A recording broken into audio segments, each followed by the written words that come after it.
Okay, in this video I want to show you how influence maps basically affect the decision-making process of this project.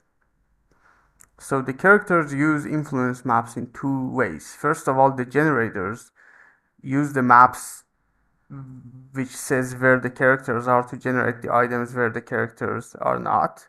And also the bots try to go closer to their favorite pickups using their influence maps. So, for example, this dynamite has an influence map agent component, influencer agent component, which tells us that it puts its influence on the pickups blue map using the simple template that we created for them.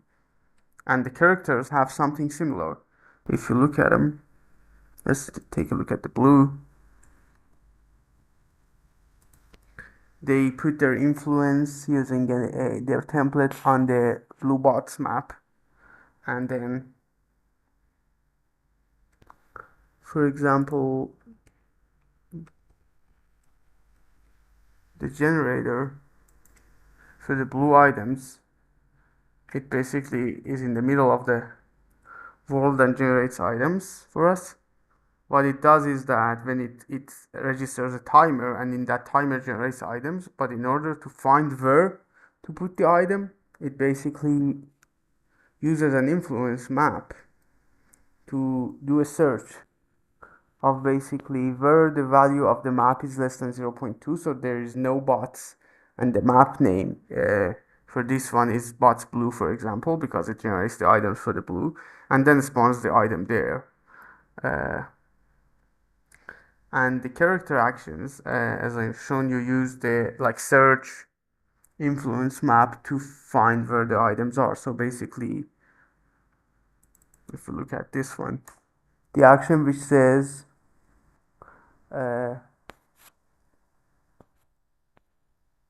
move near pickups basically moves to a blackboard key called destination, which is a vector3 key.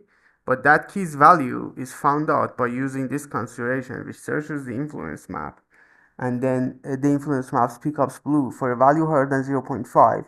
And then if it finds it, puts in the destination key and returns a score of 1, otherwise returns a score of 0, so this action doesn't get executed. And if you want to look at the maps, you have two options.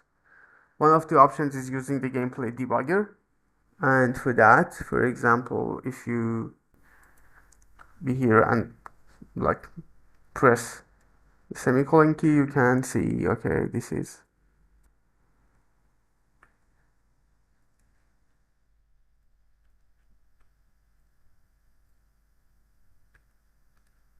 let's see.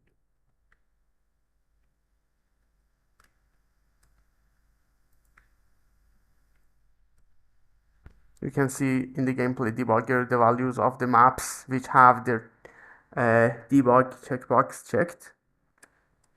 So here, as you can see, this one doesn't show its debug info.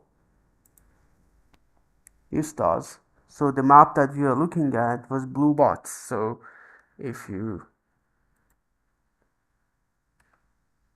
enable the gameplay debugger and then you follow the blue bots around them, you should find the blue halo on the map. And another way to look at it is to just go high using the debug camera. F8 doesn't work because it will disable this, but this is not as visible as you want maybe. So what you can do is that you can launch the visual logger and then start the visual logger, and then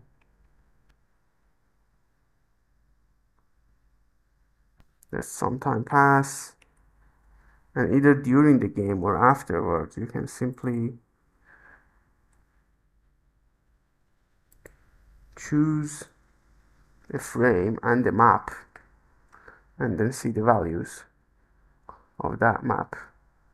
These huge circles are where basically the items were concentrated, and you can select other maps and see their values, and the colors are chosen based on the colors in the influence map actor. Basically here you can choose the debug colors for the minimum and maximum values.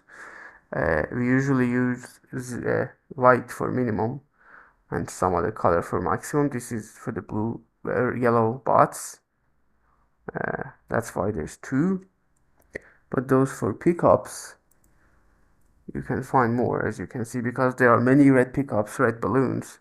You can find many of their influences here. And if you move around, like move in time, you'll see different values, obviously. And these values are like this because this is much more than one. So the lerp basically made these black because like from 0 to 1 will be white to red, and then more than 1 it will like change the colors to stuff like this. Unless you normalize the map, your maps can end up having values more than 1. If that's not desired, you can normalize a map. But that's how the influence maps work in this demo, and I hope you enjoyed.